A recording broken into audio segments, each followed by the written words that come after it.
Este programa é patrocinado pelos amigos e parceiros do Ministério Joyce Meyer. Sabe qual é a forma mais elevada de fé? Confiar em Deus. Quando passamos pelo inferno e nada disso faz sentido. Eu sou Joyce Meyer e eu acredito que Deus pode curá-lo em todas as áreas que você sofre. Obrigada por estar comigo hoje no Desfrutando a Vida Diária, onde eu amo ter a oportunidade de compartilhar a palavra de Deus, porque sei que ela mudará a sua vida. Estou falando sobre confiar em Deus. E a única maneira realmente de ter alguma paz é nós aprendermos a abrir mão e deixar Deus ser Deus. Sabe, ou nós vamos trabalhar ou Deus vai trabalhar. Mas se tentamos consertar tudo sozinhos, nos preocupamos. E quando nos preocupamos, estamos tentando encontrar um jeito de resolver o nosso próprio problema sozinhos.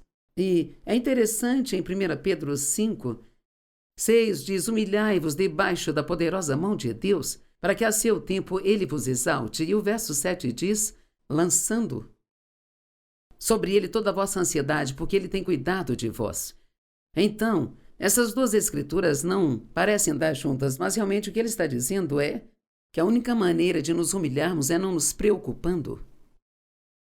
Porque quando nos preocupamos, nós realmente pensamos que podemos resolver o nosso problema?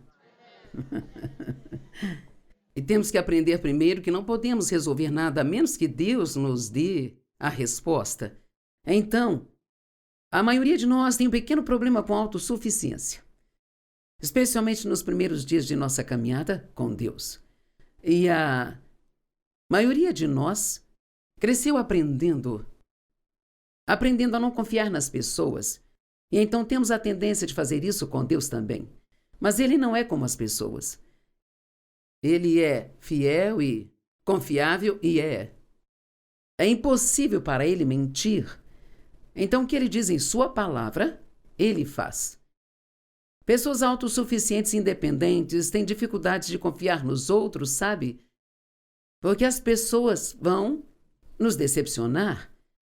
E às vezes Deus nos permite passar por coisas só para nos mostrar que confiar em nós mesmos não funciona. 2 Coríntios 1:8 e 9 diz: porque não queremos que ignoreis, irmãos, a tribulação e a angústia opressora e estressante que nos sobreveio na província da Ásia, e como fomos total e insuportavelmente oprimidos e esmagados, que nós desesperamos até da própria vida. Então, o que quer que Paulo e as pessoas que estavam com ele passaram? Deve ter sido muito difícil, porque ele disse, basicamente, não sabíamos se iríamos viver. Ele não se importava com isso. Estava passando por tanta coisa. De fato, sentimos dentro de nós mesmos que havíamos recebido há muito a sentença de morte. Mas isso era apenas para nos impedir de confiar e depender de nós mesmos, em vez de em Deus que ressuscita os mortos.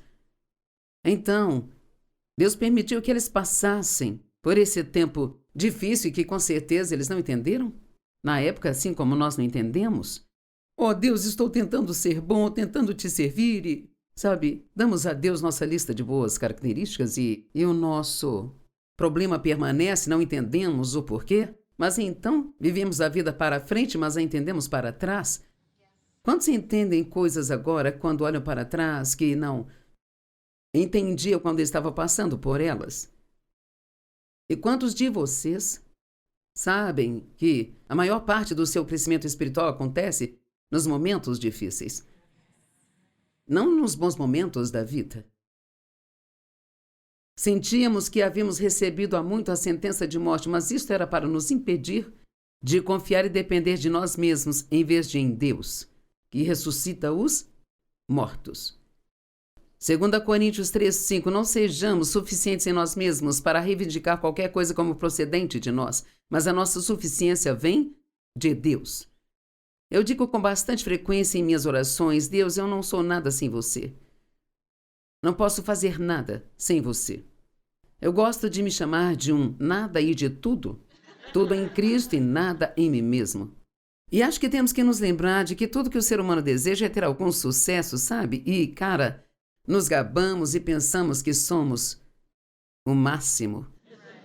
Nós precisamos lembrar que qualquer sucesso que nós tenhamos significa apenas que Deus teve um pouco mais da nossa carne onde Ele pôde trabalhar. E todo o crédito é dele. Amém?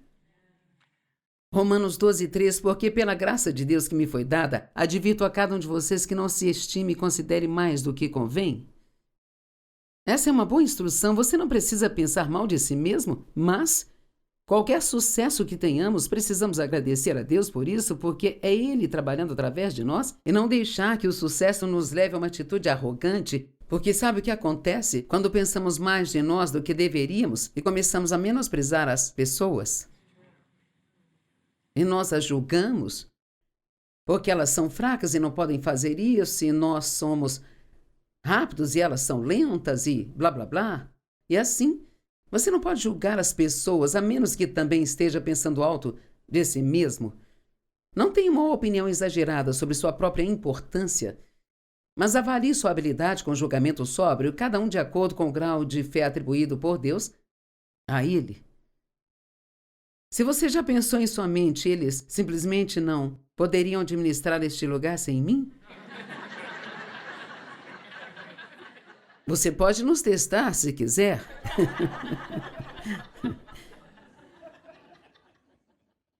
Filipenses 4:13, tenho força para todas as coisas em Cristo, que me capacita. Eu estou pronto para tudo e para qualquer coisa, por meio daquele que infunde força interior em mim. Eu sou autossuficiente na suficiência de Cristo. Confiar em nós mesmos é um dos maiores erros que podemos cometer. Temos que nos lembrar todos os dias, eu não posso fazer nada sem Deus. Nada do que eu fizer será bem sucedido sem Deus. Deus não trabalha enquanto trabalhamos, Ele espera até que nos desgastemos e então Ele trabalha. Em João 5, verso 30, Jesus disse, esta aqui é uma escritura longa na amplificada, mas ela é muito boa. Jesus disse, eu não sou capaz de fazer nada de mim mesmo. Ele estava falando como filho do homem, independente por minha própria vontade, mas somente como sou ensinado por Deus e como recebo suas ordens. Quando ouço, julgo e decido como me é ordenado decidir. Como a voz vem a mim, então dou uma decisão e meu julgamento é certo, justo e reto, porque não busco ou consulto minha própria vontade. Uau! Não tenho desejo de fazer o que é agradável a mim mesmo. Eu não sei se cheguei lá, mas estou trabalhando para isso. Meu próprio objetivo e meu propósito, mas apenas a vontade e o prazer do Pai que me enviou. Agora, uma das razões pelas quais acho que é muito difícil para nós confiarmos em Deus é: e se eu não conseguir o que eu quero? Veja, isso é como... Mas e se nos importássemos mais com o que Deus quer do que com o que queremos? Mas isso é realmente o que nos deixa infelizes? Todas as coisas que queremos e vamos lutar para conseguir, tentar fazer acontecer, porque temos certeza de que é isso que devemos ter. Mas se realmente confia em Deus, você realmente saberá que se isso é aquilo que você deveria ter, que então no momento certo Deus te dará. E sabe, Deus responde a todas as nossas orações, mas às vezes Ele diz não. E acho que não entendemos isso como deveríamos. Sabe, Jesus pediu 3 vezes para Ele não ter que ir para a cruz, mas Ele foi. Então acho que Deus estava dizendo não. E assim, não precisamos lutar para conseguir o que queremos, precisamos dizer, Deus, seja feita a tua vontade.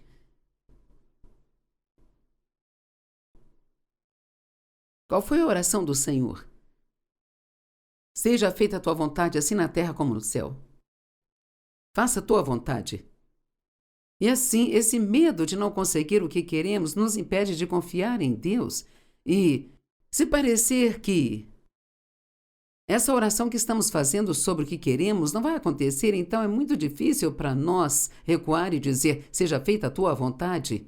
Encontramos pequenas maneiras de tentar contornar e manipular e conseguir o que nós queremos. E essa é a causa dos nossos problemas. Sabe, confiar em Deus, e falamos sobre fé e confiança que por sua fé em Deus por algo que você quer é a forma mais baixa de fé? Sabe qual é a forma mais elevada de fé? Confiar em Deus. Quando passamos pelo inferno, e nada disso faz sentido. Mas ainda assim confia em Deus porque sabe que Ele te ama. Nessa época do ano passado, eu estava numa cadeira de rodas porque eu havia machucado as 2 pernas, eu tinha um coágulo nas minhas costas que causou um grande problema na minha perna direita. Ela não tinha absolutamente nenhuma força, eu não conseguia pôr o meu peso nela. E assim, enquanto eu fazia a reabilitação, e fiquei boa para que me deixassem ir para casa com um andador, sabe o que eu fiz? Eu caí e quebrei a outra perna. E você tem que ter muito talento para isso. E então, sabe, realmente, quando você olha para isso, é tipo, como assim, Deus? Eu, hein? E eu só pedi a Deus que me ajudasse a fazer isso direito. E Deus, eu não quero reclamar, eu não quero murmurar, eu não quero maltratar as pessoas, não quero ser rabugenta. E uma das coisas que Deus pôs no meu coração foi: viva um dia de cada vez. Se pudermos aprender a viver nossa vida um dia de cada vez, Deus nos dará a graça que precisamos, assim como Ele deu aos israelitas o maná que precisavam um dia de cada vez, e se eles tentassem ajuntar mais, ficava podre e fedia. E muitas pessoas dizem, minha vida fede. Talvez seja porque você está tentando juntar muito maná num dia só e está gastando o dia de hoje tentando descobrir o amanhã em vez de aproveitar o dia de hoje. Sabia que você pode aproveitar a vida enquanto está tendo um problema? Se você crê que Deus está lidando com o seu problema e trabalhando nele, pode desfrutar sua vida enquanto você tem o problema. Esse único momento em que pensamos que podemos desfrutar a vida é quando tudo está perfeito, não vamos ter muita alegria. Confiar em Deus não garante que nós teremos tudo aquilo que nós queremos. Mas nos garante que teremos o que Deus sabe que é melhor quando todas as coisas forem consideradas. E sabe, nós olhamos para as coisas do nosso ponto de vista. Não olhamos para as coisas na perspectiva do reino. Então, em Lucas 22, Jesus, por 3 vezes, diz: Pai, afasta de mim este cálice. No entanto, seja feita a tua vontade e não a minha. Sabe, ele realmente não queria ir para aquela cruz. Ele suou grandes gotas de sangue. E isso é realmente algo que pode acontecer sob uma pressão extrema. Ele tinha acabado de ser traído por Judas, totalmente abandonado por seus discípulos, porque ele lhes pediu que orassem com ele por 1 hora.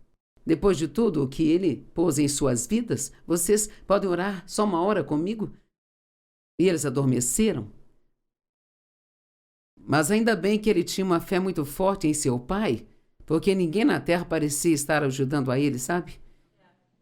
Mas ele não ficou bravo com eles, ele não os maltratou, ele não se afastou deles, porque ele conhecia a natureza humana.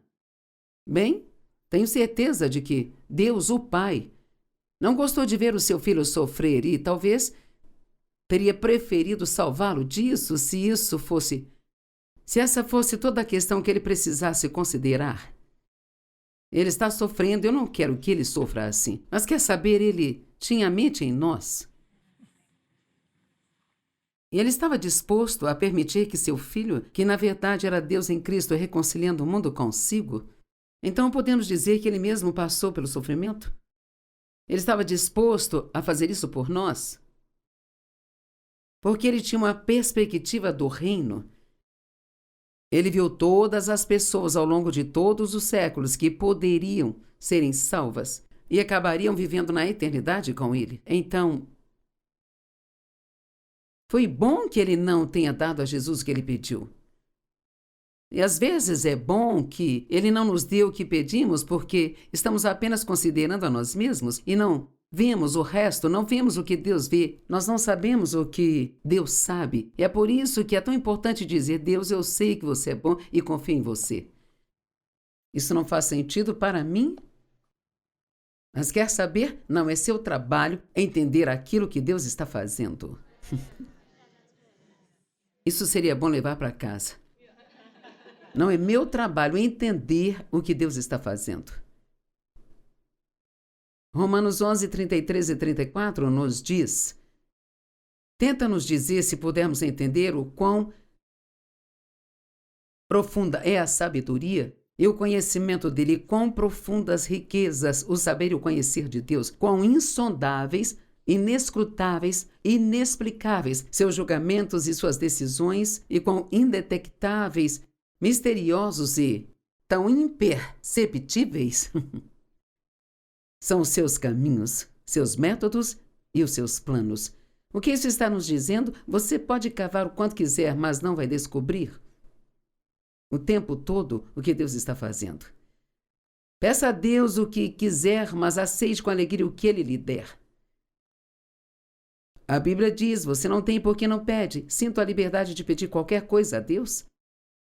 Mas também acrescento às vezes: e se não for sua vontade, por favor, não me dê.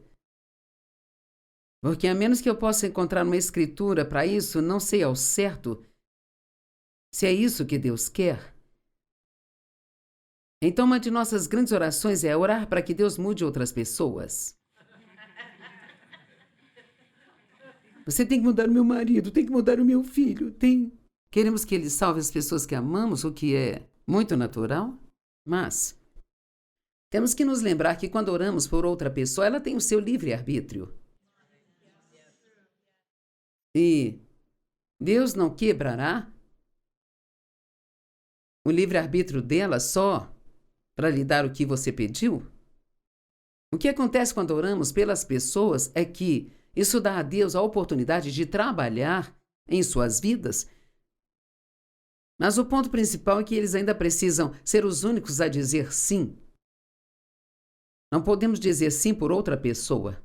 Então não há realmente nenhum ponto em se tornar infeliz por alguém que não está servindo a Deus, porque você não pode obrigar ninguém a amar Jesus, sabe? A melhor coisa que pode fazer é ser um bom exemplo para eles.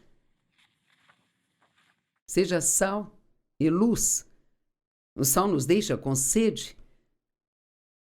Então faça sua vida deixá-los sedentos pelo que você tem. Quem está no banco do motorista da sua vida? Ouvi uma história de duas adolescentes que passavam o dia juntas e uma delas era uma garota muito espontânea que muitas vezes inventava coisas de improviso. Vamos fazer isso. E assim, de repente, ela decidiu que queria trocar de lugar com a garota que dirigia o carro e começou a tentar fazer isso enquanto o carro estava em movimento. Embora a motorista do carro inicialmente tenha resistido, ela acabou se juntando ao experimento e logo elas acabaram em uma vala, com o automóvel severamente danificado. Recomendo que vocês deixem Deus dirigir. E não tentem trocar de lugar com Ele ou você vai acabar em uma vala. Não seja hiperfocado no que você quer. Fale mais com Deus sobre aquilo que Ele quer. Faça a tua vontade. Eu passei muitos anos orando pelo que eu queria e quase fico envergonhada disso agora quando olho para trás. Mas isso faz parte do estágio de bebê do cristianismo. De repente nós pensamos, bem, uau, agora eu tenho uma pessoa que vai fazer tudo o que eu quero que ela faça. E Ele lhe dá muito do que você quer. Deleita-te no Senhor e Ele concederá os desejos do teu coração. Mas os desejos do nosso coração às vezes podem se misturar com os desejos da nossa carne. Só porque eu quero algo não significa que seja realmente um desejo do coração. Especialmente se falamos de coisas. Eu não sugiro que você ore para ser um milionário. Não sugiro que você ore para ser o chefe do Ministério Joyce Meyer. Desculpe, mas esse posto já está ocupado. E eu não desisto facilmente. Sabe, é necessária muita paciência quando se trata de confiar em Deus, porque, cara, o tempo dele não é o nosso tempo. O logo dele não é o nosso logo. O Senhor virá em breve. E sabe, Paulo já estava dizendo isso, e nisso já se passaram 2000 anos. Mas para o Senhor, um dia é como 1000 anos, e 1000 anos é como um dia. A Bíblia diz que é como um fazendeiro que planta sua semente e, então, Marcos 4, 26, 27 diz, e então ele continua dormindo e se levantando noite e dia. Eu gosto de dizer assim, ele planta a semente no chão e então ele se levanta e vai para a cama, e se levanta e vai para a cama, e se levanta e vai para a cama, e ele está cheio de esperança e fé. Então ele vai até a plantação para ver se alguma já está crescendo. Veja, enquanto nada está aparecendo no topo, há muita coisa acontecendo debaixo do solo. Você tem que ter raízes para baixo antes de poder dar frutos em cima. E assim, tem um grande trabalho que tem que acontecer aí dentro. Um trabalho que ninguém pode ver antes mesmo que vejamos algo. E essa é a parte em que temos que ser pacientes, porque o que aconteceria se o fazendeiro saísse todos os dias? Nada está acontecendo, será melhor então desenterrar a semente? E simplesmente esquecer isso? Não, mas diz ele mantém sua vigilância paciente sobre a semente. O que significa? Que ele rega, tira as ervas daninhas, rega, tira as ervas daninhas, rega, tira as ervas daninhas, e assim ele se certifica de que ela receba sol. E então, um dia, lá está ela. É assim que Deus é. Ele ama os de repentes. Paulo estava na prisão e estavam cantando à meia-noite, quando de repente um anjo veio e eu não sei há quanto tempo estavam cantando, talvez o tempo suficiente para pensarem não está funcionando. Mas acho que não estavam cantando para conseguir algo, estavam genuinamente louvando a Deus. Nós experimentamos muitos dias bem comuns enquanto esperamos que aquele dia especial chegue a nós. E sabe, a maior parte da vida é realmente muito comum. E se você não suporta isso, esses são os dias em que você deve passar amando a Deus, e sendo bênção para outras pessoas, e sendo grato e desfrutando do que Deus já te deu. Tiago 5, 7 e 8 diz, portanto, sejam pacientes, irmãos, enquanto esperam até a vinda do Senhor. Não diz para ser paciente se você esperar. Todo mundo vai esperar. Mas sabe o que é paciência? Paciência não é esperar. Paciência é como você age enquanto espera. E no grego diz que a paciência é um fruto do Espírito que só cresce sob provação. Só assim vem o fruto. Então deixe-me dizer, antes de encerrarmos hoje, não fique tão focado naquilo que você quer, a ponto de esquecer de aproveitar o que tem. Acho que vou dizer isso de novo. Não fique tão focado naquilo que você quer, a ponto de esquecer de aproveitar o que você tem. Amém? Obrigada por estar conosco, enviamos bênçãos para você. Eu oro para que você tenha um dia incrível, que se lembre desta palavra que ouviu hoje e deixe que ela te ajude. Deus te abençoe.